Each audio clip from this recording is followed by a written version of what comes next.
Hello, race fans. Welcome to another edition of Race Face Drive in 5 as we continue to wrap up the 2024 season and look ahead towards this happy new year that will be 2025.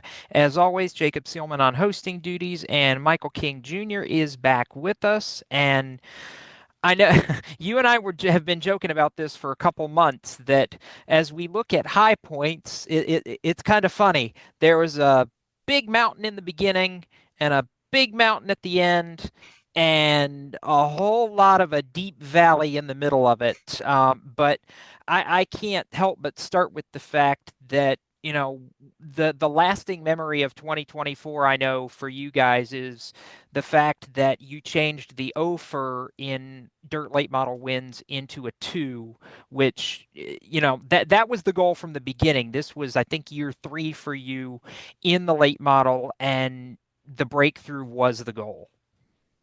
Yeah, yeah, it's like you said. It was either we were at the top of the mountain or we were all the way at the bottom of the valley. There wasn't a whole lot in between. Um, last year we finally got in what we would consider to be really good equipment with the late model newer stuff. It's still a little bit older, but decent equipment for us. And figuring it out all year last year, my rookie year, running the steel block stuff, and then going full time with it this year. Um, just could be. It's hard to say. We're so thankful, to have the couple of wins we did, and we had so many good runs. Just what ifs, they eat you up.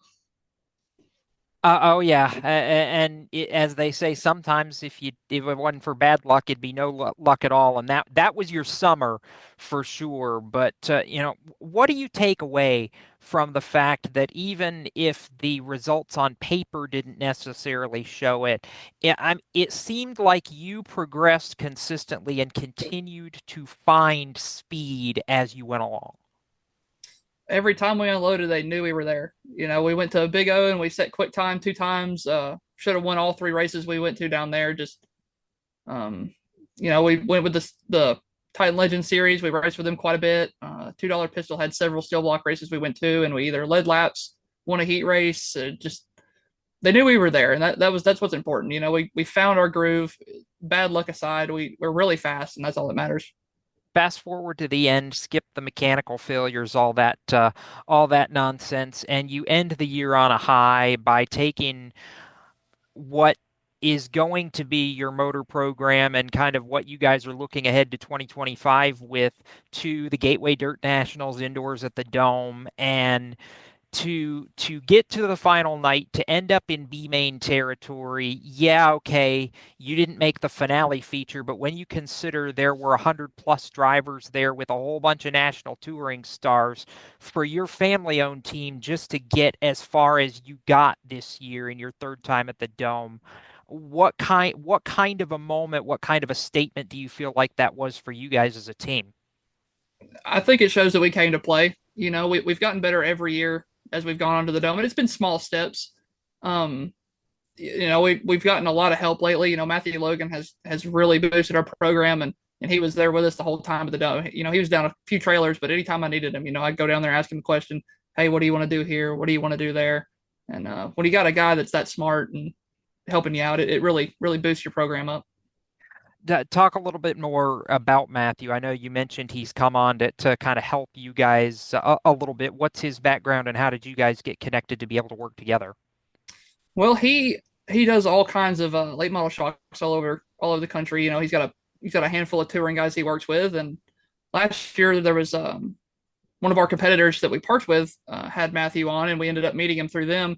And he kind of just jumped on board and did everything he could to help us and ask him questions here and there. And we finally got on a full set of his shocks this year with all of his input in the car, and you could see the result difference.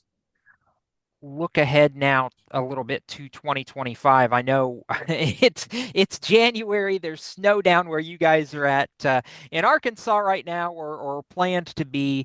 So it's going to be a little bit before you really get to kick the season into high gear. But I know this year is arguably the biggest undertaking that you guys have planned to do in taking the late model with a fresher super late model engine and actually going to go touring with comp cams for the first time in 2025, or at least that's the working plan as of this point. What's the anticipation like? I don't think have ever gotten to do any kind of a touring schedule at this level, so you've got to be ecstatic getting, just looking at the possibilities. Yeah, the supermoto really opens up our broadens our horizons, I guess you could say, on what we can do. Those still blocks fast, but there's so much a difference with them supermotors. You just can't hang in there. So so thankful for Ape Engines to get us hooked up with a supermotor and give us the chance. Work schedule permitting, we're gonna start off the year running every single comp cam race that we can. If we get to go full time, that is definitely the goal. But like I said, work comes first, so anything can happen. Is there at least the potential of being able to have some discussions, say you start the year and all of a sudden it looks like a solid points position is possible? Is that one of those things that could at least open up or sway some of those discussions? Oh, if we come out of the eighth race and we're lead the points, running top five in points, that's money at the end of the year for us Mhm. that we desperately need. So, you look at that, and we got a couple of races beforehand too. I think there's a race that's close to the end of January we can hit um, to get us kind of a kickstart and just feel things out. March they've got several busy months with Comp Cam. I think they've got 2 or 3 months that are 5, 6 races, and that's a lot for, like you said, a family-owned team like us to go and follow. But like I said, work permitting, we'll be on there. What are you most looking forward to at being able to tackle more touring races this year? Obviously, there's an uptick in competition, but I know for you, one of the things you've mentioned before is, really looking forward to hopefully getting to visit a lot of venues that you haven't been at previously. Yeah, I'd have to say the definitely getting to race with some of these guys that I've talked to. John Mitchell's. I talked to John quite a bit, and getting to race with him a lot more frequently is going to be fun.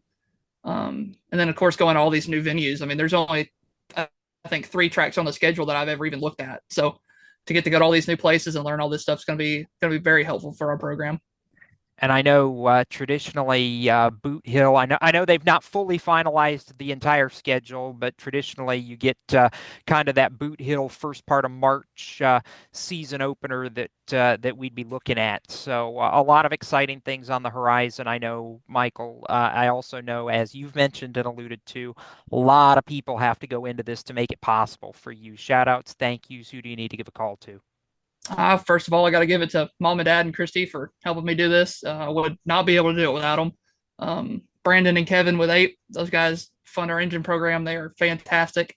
Um, Hartman Walsh come on board this year as a new primary sponsor, so we appreciate them, everything they do for us.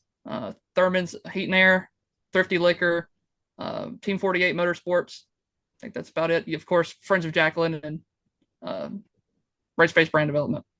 So, for any fans who want to take note, March 7th and 8th, Boot Hill Speedway in Louisiana going to be the opening race weekend of the season for the Comp Camps Dirt Series in 2025. Mike, always a pleasure to have you on here. Obviously, we'll touch base as it gets a little bit closer, but before we let you go, anything fun over the holidays or anything that you've been doing to kind of stay up on things, on your skills and get ready for 2025? There's not really much of an off season anymore to do anything. We went to Gateway and then we got a race right at the end of January. So just hitting iRacing stuff, just trying to keep fresh. I've got a couple weeks off. I might go race some of the higher speed go karts just to keep myself fresh. Just have a little bit of fun. Where are you headed at the end of January for that first race? Big O Speedway, weather permitting. Well, one of And then one of your frequent, yeah, of yeah, course, with the way it's been lately, but one of your frequent haunts. So there's optimism in that. we'll see how the snow goes. Fair enough. We'll look forward to hopefully having that to talk about when we get you back on here at the end of January. But best wishes, and we will see you in a month. Thank you, Jacob. That's Michael King Jr. My name's Jacob Seelman. This has been another Race Face Drive in 5. We'll see you next time here on raceface.tv, where you can keep it tuned for all the latest in the world of motorsports.